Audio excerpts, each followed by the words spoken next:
Olá pessoal, vamos então começar mais um episódio do nosso podcast, o Doutor Ajuda Cast.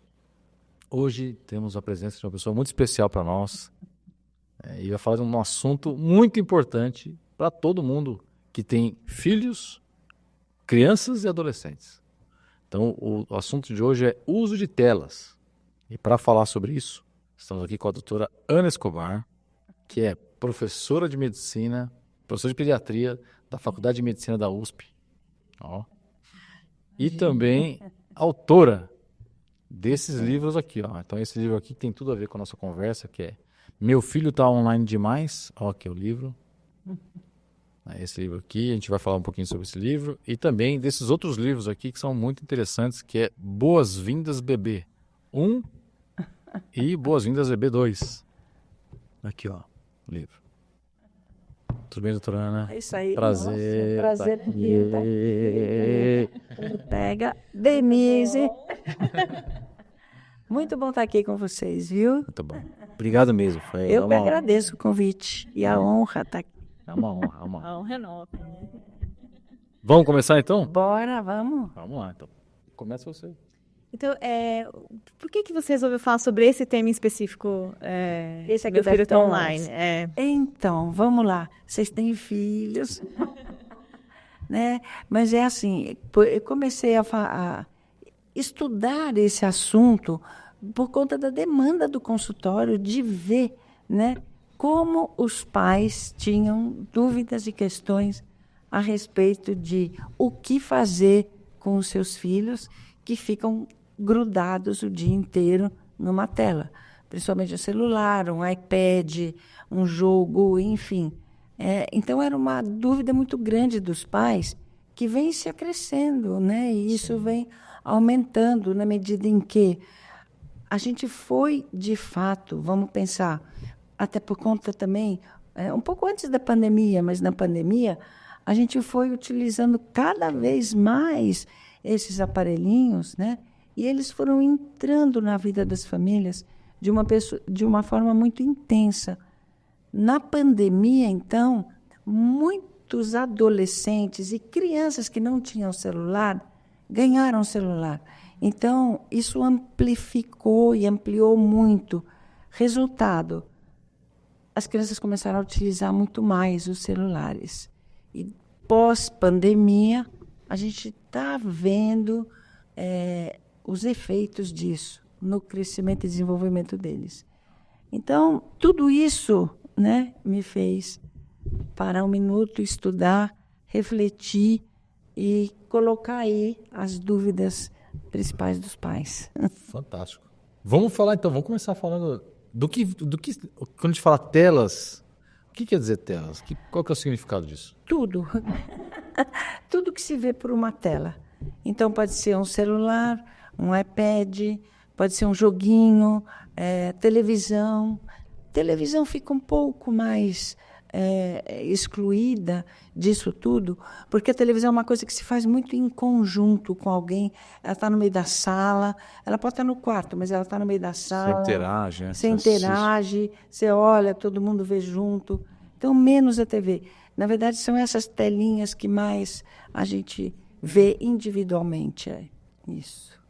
E quais os problemas que você tem visto no consultório, né? Que você comentou que isso tem aumentado. Quais são os principais problemas que você tem visto? Então, o que acontece com o uso dessas telas, né? Então, o principal problema que eu vejo no consultório, e que, na verdade, o mundo aponta, é como crianças e adolescentes começam a utilizar isso de uma forma ininterrupta, sem parar, e como isso começa a atrapalhar o desenvolvimento, tanto o desenvolvimento físico como mental dessas crianças e adolescentes. Físico por quê? Porque na hora que eles ficam parados, o corpo não se movimenta. Eles ficam o quê? Fazendo o quê? Comendo e parados. Então, isso aumenta muito essas doenças que a gente quer evitar na infância, como obesidade e tudo que decorre dela, né? Mas o que mais chama atenção são os problemas de origem mental. Então, a gente está vendo um aumento expressivo de crianças e adolescentes mais ansiosos, com mais depressão, né, com distúrbios mentais intensos e vários estudos mostrando uma relação entre o uso excessivo de telas e esses distúrbios emocionais na infância. Então, a gente vê tudo isso, de fato, acontecendo. Então, o que acontece? Todo mundo se deslumbrou muito com o uso do celular. E a gente foi dando para as crianças, facilitou a comunicação, claro que facilitou. A gente fez um monte de grupo no WhatsApp, foi legal conversar com os grupos no começo. Hoje a gente já fica, ai meu Deus, mais um grupo. Mas, né? Mas foi legal conversar. A comunicação entre pais e filhos facilitou muito. Então, vamos dando. As crianças ficam quietas no restaurante. Como já tem muita vantagem. Conseguimos conversar agora, os pais. Conversar agora. Os pais adoram. Quantas vezes você vê pai e mãe também lá, grudados nas redes sociais, né? E aí, só que agora, depois de um tempo, a gente começa a olhar e fala, peraí, tem alguma coisa aqui que não está bem. Essas crianças não estão bem. Então, a gente para, o mundo parou e falou, deu ruim aqui. Ela começa a abrir mão de querer brincar com outras crianças para ficar no celular. Exato. Não quer mais interagir com o amiguinho. Não quer mais sair com a família. Então, passa o dia inteiro grudado no celular. A família vai sair, aquele adolescente está grudado no quarto, não quer mais sair, a autoestima vai baixando, começam a aparecer os problemas. As redes sociais são cruéis, principalmente, né, as meninas, né, que ficam muito em redes sociais. Nossa, você veja, eu falo isso sempre. Numa rede social, todo mundo põe o melhor de si. Né? Você faz um personagem, feliz, né? E essas pessoas têm que ficar alimentando aquele personagem criado dela mesma, só que na hora do confronto daquela pessoa real, que não é o personagem, isso dá um conflito gigante. A hora que a menina aparece na escola com espinha, é um negócio assim que, nossa... Ela estava tão bonita. Estava tão bonita, olha. Aqui. Começa a ter, então, uma série de situações decorrentes disso, né? Então, a gente está falando de dois assuntos que são importantes, né? Primeiro, é o uso excessivo de celular. É isso. E o segundo, que é o perigo das mídias sociais também, que em algum momento vai entrar nessa história. É isso. O quanto que é excessivo? Então, a gente fala, excessivo... A gente já definiu tela, porque eu acho que isso é um ponto importante para todo mundo que está assistindo aqui. O quanto que é excessivo? Porque deixar um pouquinho, 10 minutos, 15 minutos, isso já é excessivo ou tem que ser horas? Então... A Organização Mundial de Saúde aí tem algumas regras e a Sociedade Brasileira de Pediatria também. Então, o que se concorda é que, assim, crianças pequenas, menos de 1 ano, 0 telas. 0. A Sociedade Brasileira de Pediatria ainda fala menos de 2 anos, 0 tela. Tá? E tem até uma razão para isso, depois... Posso explicar para vocês, que é o desenvolvimento neurológico, né? Mas, enfim, 0 telas. Né? De 2 até 7, mais ou menos, 1 hora por dia, tá? Sendo que, preferencialmente, não direto. 20 minutos, para um pouquinho, levanta, vai, por causa da miopia. Esse é outro fato, a miopia triplicou no mundo pelo uso de celular. Então, é uns 20 minutos. Então, 1 a 7, 1 hora. Acima de 7, nós incluídos, 2 horas por dia. E isso inclui tudo que você faz? Recreativa, deixa eu explicar. Recreativa. É o tempo de inatividade recreacional. É a pessoa que fica olhando lá. É a pessoa que fica olhando. Passa. Não está contando o trabalho que você está fazendo aqui. Trabalho. Você tem que trabalhar. Eventualmente, uma tarefa escolar tem. Mas é esse tempo. Tá. É esse tempo. Esse tempo que... Mas então, vamos explicar a história do 0 aos 2 anos. Por que 0 tela? Então, porque assim, nessa faixa de 0 a 2 anos, a gente nasce com os nossos neuroninhos, né? Que precisam se conectar, na verdade. Sim. Então, os trilhões de neurônios estão lá. Mas tem que fazer sinapse, né? Então, e essas sinapses a gente aprendeu a fazer, né, como? Com o contato afetivo que você tem, que o bebê tem, no caso, com um cuidador. é aquele olho no olho, é o aconchego. Então, ele está sentindo a copiando. pele, ele está sentindo a textura, ele está sentindo frio, quente, ele está sentindo... É isso que faz essa neuroplasticidade. Os barulhinhos que ele ouve, enfim. Mas, principalmente, o contato olho a olho, e isso faz aumentar a quantidade de sinapses. Para vocês terem uma ideia, um bebê faz, bem estimulado, 700 sinapses por segundo. Pode imaginar. Olha o que conecta. Isso é a neuroplasticidade. É até bonito de mostrar. Não é lindo? A cabecinha do bebê, vocês lembram? Talvez eu tenha ensinado isso para vocês. Ensinou. Cresce 10 centímetros em 6 meses. Para crescer mais 10, leva 15 anos. Então, a neuroplasticidade é intensa. É esse período, né? Esse tem essa período janela. de 0 a 2. Então, se você põe uma tela na frente do bebê, essa tela não dá estímulo para ele sensorial nenhum que ele precisa para fazer isso. Então, um bebê que fica com muita tela, 10 minutos todo dia, ele está perdendo possibilidade de fazer conexão. E isso, perdeu nessa fase, acabou, nem faz mais.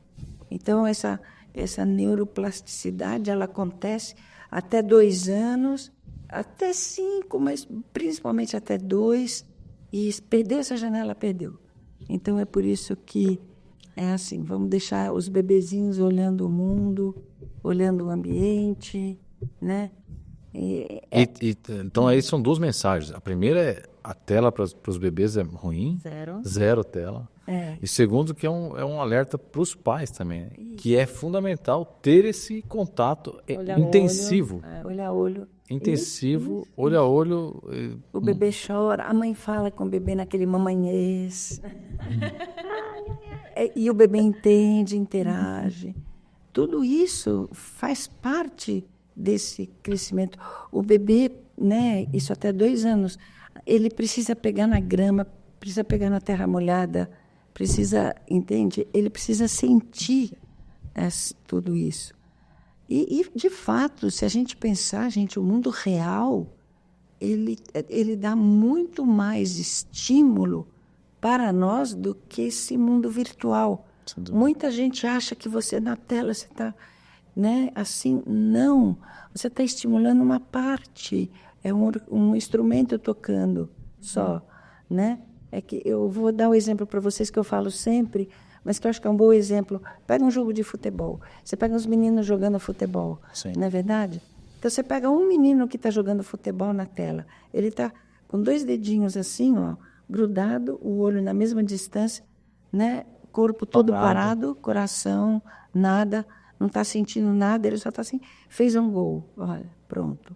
Agora pega esse menino num time, né? Ele vai chutar a bola, lá o outro goleiro, ele tem que olhar o goleiro, a bola, olha o movimento do olho dele, olhando a bola, ele tem que estar olhando onde estão os amigos, ele tem que inspirar, tem que sair correndo, dar uma explosão, coração, adrenalina, chuta a bola, faz o gol, abraça os amigos, sente o cheiro, o suor dos amigos. Quantas emoções! O que esse cérebro fez, entendeu e sentiu. Olha a diferença de E interagiu com outras pessoas. Interagiu com outras pessoas. Então, interagiu com o chão, com tudo. Ao longo da evolução, nosso cérebro foi preparado para tudo isso. Né? Nosso cérebro não está preparado para se desenvolver e para evoluir todo o seu potencial só com... E por outro lado, esse videogame tem um estímulo visual. A gente já conversou alguma vez, eu não lembro quando foi, que quem fica muito, né, na tela, o estímulo visual é muito forte, né? É um dragão cuspindo azul, fogo, não sei as coisas e tal. E que depois o dia a dia não tem o mesmo estímulo visual. São estímulos diferentes. E que a criança fala, nossa, isso aqui é meio entediante. É isso. Eu vou assistir uma aula de português. A professora falando, olha, vamos então falar sobre paroxítona. E ele está lá... Esperando o dragão cuspir gelo, não sei o que lá. Proparoxítona. E daí, com quem a gente conversou, falou, daí o mundo fica meio que, vai perdendo a graça. É isso. Pela visão de quem está imerso nisso. E acaba contribuindo para a parte de saúde mental, né? E olha só que interessante, Ortega. É exatamente pegando o gancho que você falou. O mundo vai perdendo a graça. O que é essa graça? Essa graça, na verdade, é uma endorfina que foi liberada no momento em que ele estava vendo dragão, você vai liberando uma endorfina que, na verdade, te induz ao vício. Eu vou explicar melhor. Por que uma rede social também te faz rolar? Isso é uma coisa muito importante também, que também é um efeito das redes sociais, né? Então, por exemplo, a perspectiva de um fato, às vezes, te dá mais emoção do que o fato em si. Por exemplo, você vai numa viagem, você está programando uma viagem, você está louco para ir nessa viagem. Você está vendo, eu vou para Paris, eu vou fazer isso. Você está naquele momento de preparo. Você vai liberando uma endorfina, que é uma expectativa fantástica. Esse momento é muito bom. Pode ser que a viagem não seja tão boa quanto. Até na viagem depois dá uma sensação. E agora, né? Sim. Então, a antevisão daquilo que vai acontecer, às vezes, é legal. O corpo espera aquilo. A rede social é isso. Na hora que você clica, você vê, você fala, não, o de baixo é mais legal. E vem. Aí você fica sempre na expectativa do que vai... E os algoritmos, eles sabem colocar para você o que você quer. Então, você sabe que agora vem aquela onda de Nazaré que eu quero ver. Exatamente. Né? Agora vem o não sei o que eu quero ver. Não é? Então... vai te induzindo a ficar cada vez mais. Quando você viu, você está 1 hora numa rede social, só vendo coisa que, o que te fez? Nada. O algoritmo lá se entupiu de informação a seu respeito. E na próxima vez que você abrir... vai ter mais onda de Nazaré. Vai ter mais ainda. É o dragãozinho azul, é o outro. E esse vício, a gente pode dizer que nas crianças e adolescentes é como um vício mesmo, como qualquer outra droga. São os mesmos sentimentos. E não deixa de ser, né? A gente mesmo. Não tem gente que à noite acorda, deixa eu ver aqui o que está acontecendo. A primeira coisa que faz, no meio da noite... Sem pensar, abre para ver. É isso aí. Então, agora vamos falar do seguinte. Então, quando que está recomendado? Porque agora até proibiram recentemente aqui, né, o uso de telas nas escolas, né? Isso. O uso de celular. O uso de celular, né? O uso de celular. O que você achou disso? Espetacular. Contribuí, concordei e acho maravilhoso. Maravilhoso. Acho que necessário. No final, proibiram até 14 anos, né? Eu acho que no ensino médio está proibido também. Está proibido. Então, a escola é completa. A escola é a faculdade. Até a faculdade. Até a faculdade. Que bom. Acho bom. Então, ensino fundamental e médio, ou seja, em todas... Tirou o celular da escola. Tirou o celular da escola. Isso por conta disso que a gente estava falando mesmo. Porque... Por conta disso tudo, porque na verdade, por conta de... para que se obtenha mais interação social, olho no olho, entre as crianças e adolescentes. Então, o que acontece com a presença do celular, acontece exatamente isso. Não tem dúvida, chegou na hora do recreio, vai todo mundo pegar o celular para ver o que está acontecendo. Dar aquela rolada e ver o que eu perdi, o que não. Todo mundo faz isso, né? Fazia isso. E com isso se perdiam muito o quê? O olho no olho, a conversa. Você reparar que a tua amiga tem espinha e você também, sabe? Você reparar que o cabelo dela está feio, o seu também. E você conversa com ela daí. Então, dão risada juntos. Dão risada juntos. Os meninos, as meninas vão jogar bola, podem fazer algum esporte, podem praticar alguma atividade juntos, conversam. O cérebro da gente, ele é preparado para conversar. O que estava acontecendo é que as pessoas estavam até não conseguindo mais entender expressões humanas. Por exemplo, eu estou olhando vocês dois agora, eu estou vendo, pelas expressões faciais de vocês, se eu estou agradando ou não. Você vai perceber. Está agradando. Não, mas dá para ver, não é? Se a pessoa está entediada, se a pessoa está chateada, essa leitura corporal é essencial para nós, para a nossa existência. A gente não vive numa bolha. É empatia. É uma comunicação. Empatia. É uma comunicação. Valores humanos, como empatia, gratidão, essas coisas tão importantes, né? Solidariedade. Você só tem com o convívio humano. E o celular estava tirando o convívio humano dessas crianças e adolescentes justamente nessa fase. Eu conversei com professores de algumas escolas e que me falaram, nossa, a interação agora está muito maior. Uma diretora de redação da Escola Bandeirantes, do ensino médio, falou para mim, impressionante. A gente fazia atividade, quando acabava, iam pegar o celular. Agora, um ajuda o outro a acabar. Olha só. Olha a diferença. Isso há um pouco tempo, hein? Não, ela falou, eu fiquei encantada, eu quase chorei quando vi. Um ajuda o outro, fazia tempo que a gente não via isso. Então, isso eu achei fantástico também nas escolas.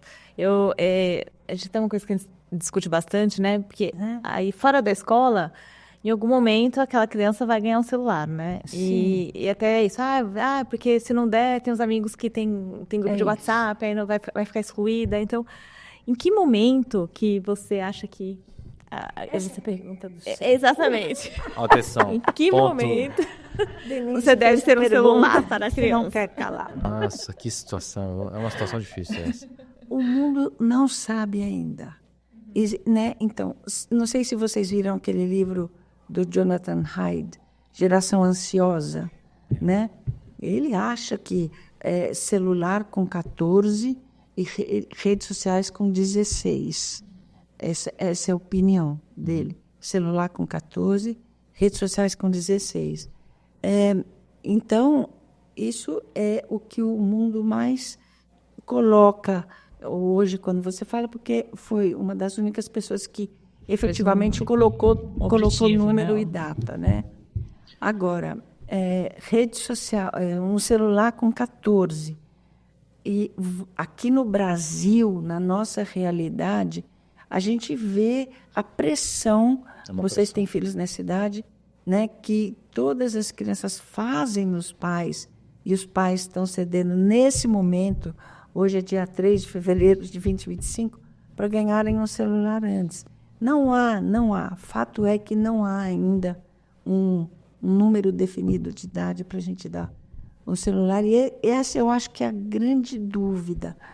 Se eu pudesse dizer alguma coisa, eu diria o mais tarde possível. O mais tarde possível. De pressão. Eu acho que a grande pressão é quando é o dilema de se você não der o celular, ela vai ser excluída do grupo de alguma maneira. É isso, por isso que tem que ser uma decisão conjunta. Isso é o que eu mais gostaria que fosse.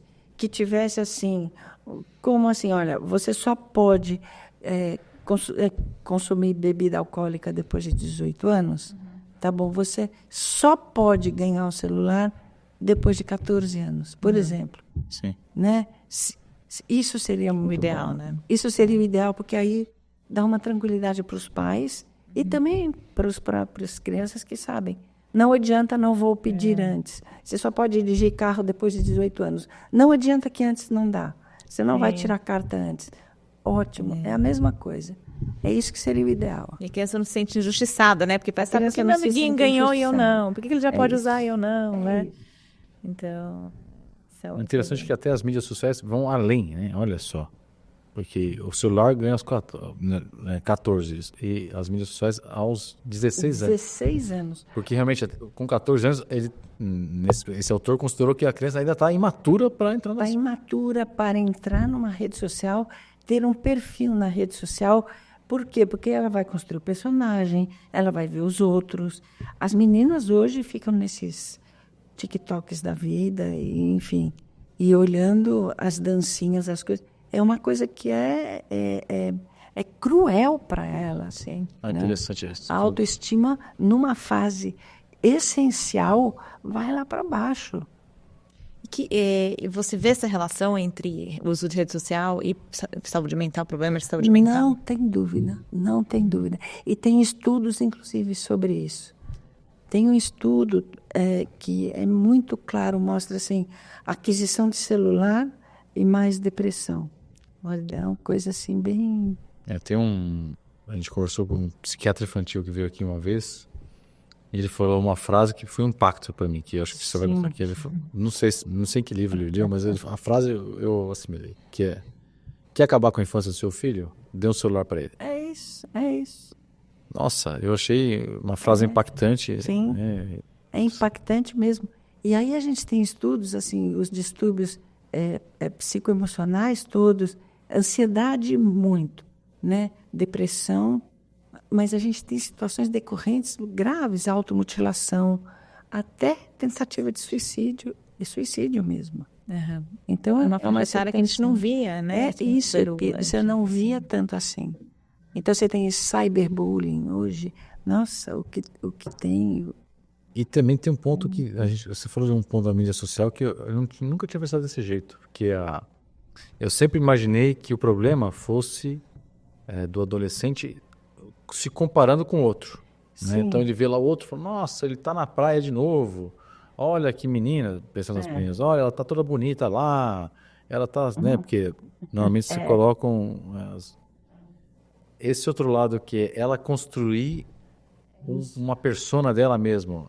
Eu também sou, então eu vou colocar a foto mais bonita. Exato. E ficar vivendo quase que uma fantasia, uma vida paralela. É exatamente isso que fazem. Então, elas Nossa, quantas meninas põem lá maquiagem e roupas e ficam tirando fotos todas de posições XYZ que elas acham bonitas, assim, e se colocam lá. E tem que manter aquele personagem que está lá. E tem também a exposição também. A exposição exagerada, né? Exato, essa era. Aumenta o índice assim, de pedofilia, né? Aí também aumenta tudo. Isso. E você deixar seu filho entrar, né, numa rede social, numa internet, você está expondo seu filho ao mundo. É isso, eu falo, as pessoas ficam assim, cuidado, vai atravessar a rua. Não, deixa numa rede social, o perigo é muito maior. É que talvez ainda não... Deu uma falsa impressão que está mais seguro, né? Mas, na verdade, é uma porta para o mundo, né? E para as pessoas, agora eu estou fazendo uma pergunta pensando nas pessoas que já estão nisso, né? Então, imagine... Deve ter um público aqui que assiste a gente aqui, que está assistindo para vocês, que eu vou fazer essa pergunta, hein? Que é, ok, eu já tenho meu filho, sei lá, minha filha com 14 anos, com 15 anos... E que já estão no meio do mar. No meio do furacão, né? Estão no mar das mídias sociais. Estou com minha filha lá que tira foto, que vê o dia inteiro, fica vendo lá. O que fazer? Eu acho que essas pessoas têm que fazer uma autoanálise da situação, né? E a primeira coisa é ver como é que está a situação dessa adolescente que está imersa. Está feliz? Não está feliz? Está exagerado? Não está? Qual o grau de exposição dela, enfim. E tem que combinar tudo isso com os valores da família, porque isso é o essencial. A gente tem que ver quais são os valores daquela família, daquelas pessoas da família. Porque, de repente, a mãe é igualzinha e acha o máximo a filha está fazendo isso.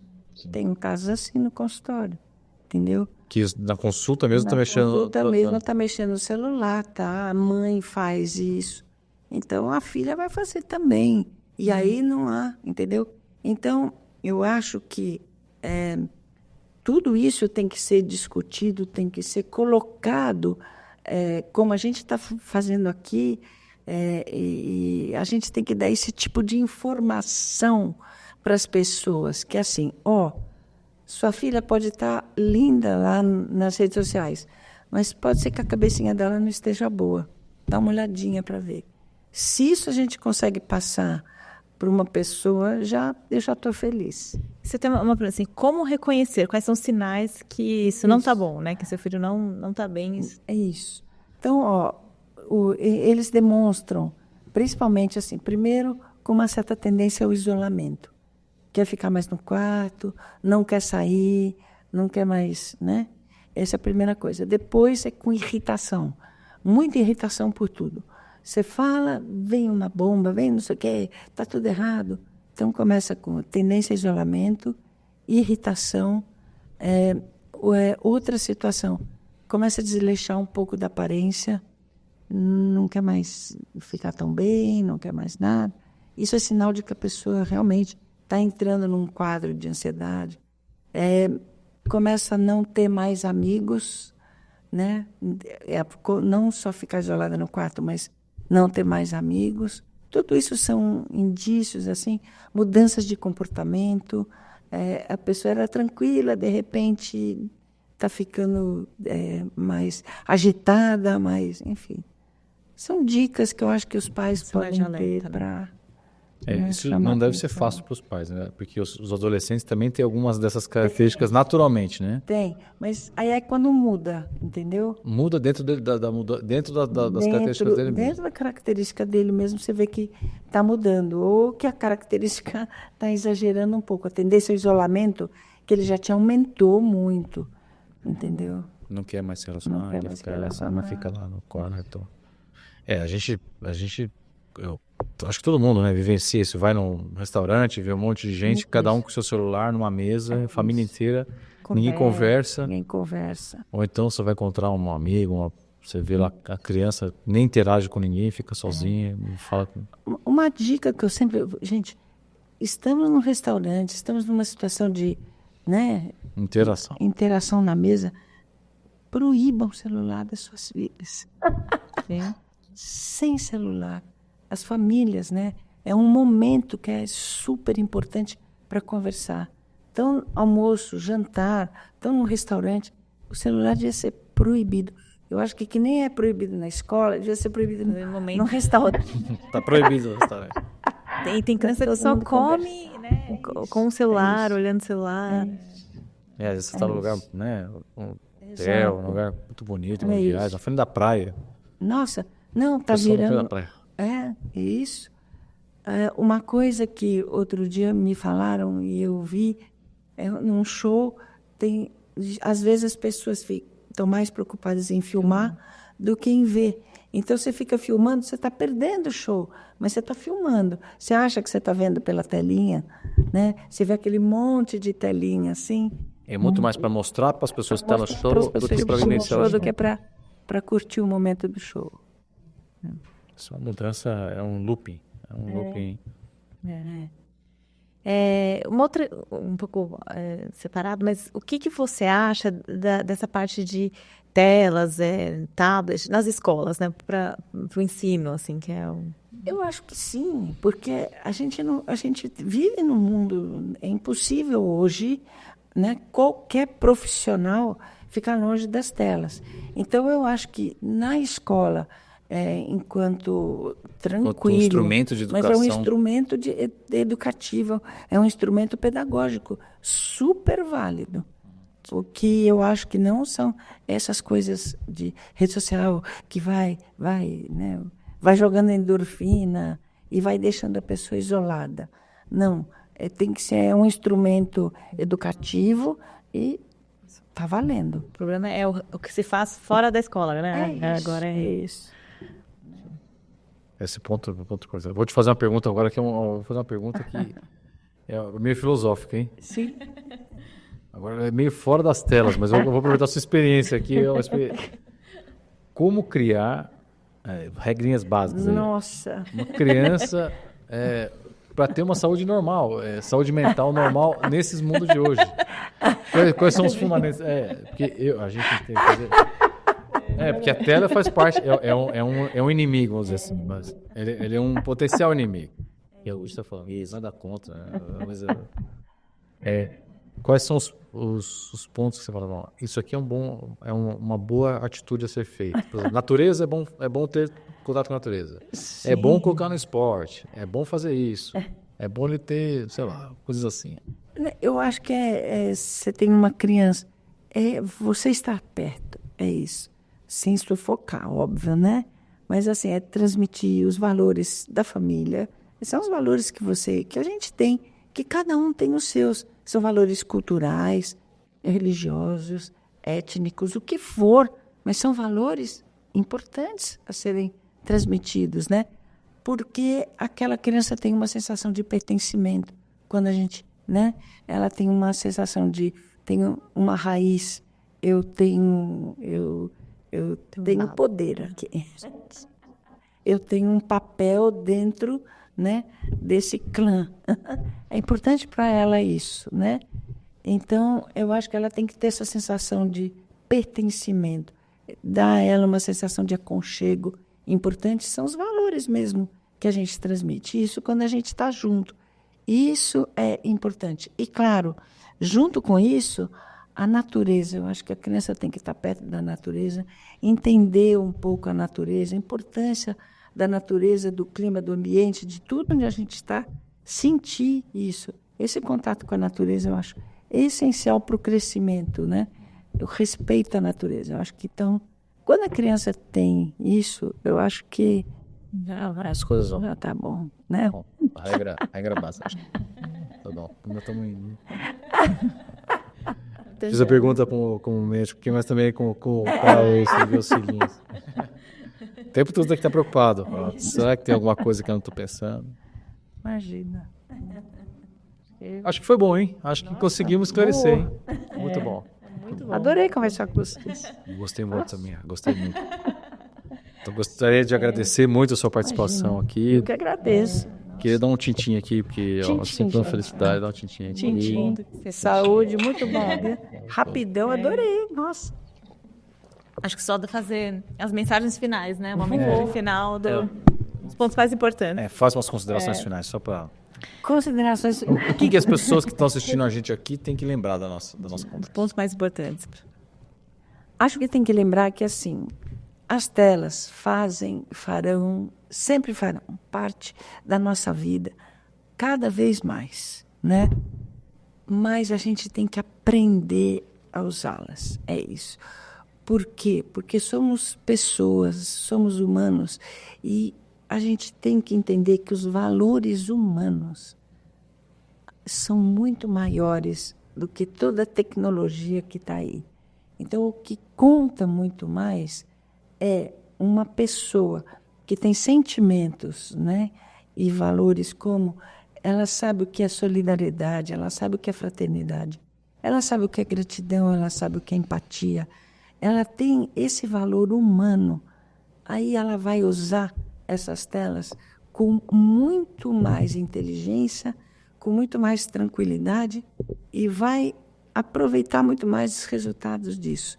Então, eu acho que são os humanos que têm que dominar as telas, não as telas dominarem os humanos. E com a inteligência artificial que está vindo aí, mais ainda, a gente tem que entender que a nossa inteligência tem que ser sempre um pouquinho mais do que tudo isso que está aí, né? Por quê? Porque a gente tem esses valores que uma coisa inanimada dessa jamais vai ter, né? E a gente tem que transmitir isso para as nossas crianças. É isso assim que eu vejo. Eu acho que esse conteúdo de humanidade, né, que a gente aprendeu nesses séculos de existência, não pode se perder. Fantástico. Fantástico. Muito bom. Vou encerrar aqui. Então, ó, vocês que estão assistindo a gente aqui, o que vocês acharam? Escrevam nos comentários aqui embaixo o que vocês acharam disso aqui, as suas dúvidas, questionamento, reclama, enfim. Põe seu posicionamento aqui, que a sua opinião pode ajudar outra pessoa que está assistindo e está acompanhando também. E se vocês quiserem acompanhar o trabalho da doutora Ana Escobar, ela tem um trabalho muito interessante nas mídias, no Instagram, TikTok, no YouTube, enfim. E a gente vai colocar os links. Então, doutora Ana Escobar. Doutora Ana Escobar, mas o link vai estar aqui na descrição. E é um ponto importante também, porque a gente está na internet, tem um mar de pessoas que falam muita bobagem, muita fake news em saúde. E trazer pessoas que falam o que é certo, que falam coisas que vão ajudar, é o nosso propósito também. Então, Obrigada. maravilha. Tchau, tchau. Tchau, tchau a todos. Tchau, tchau.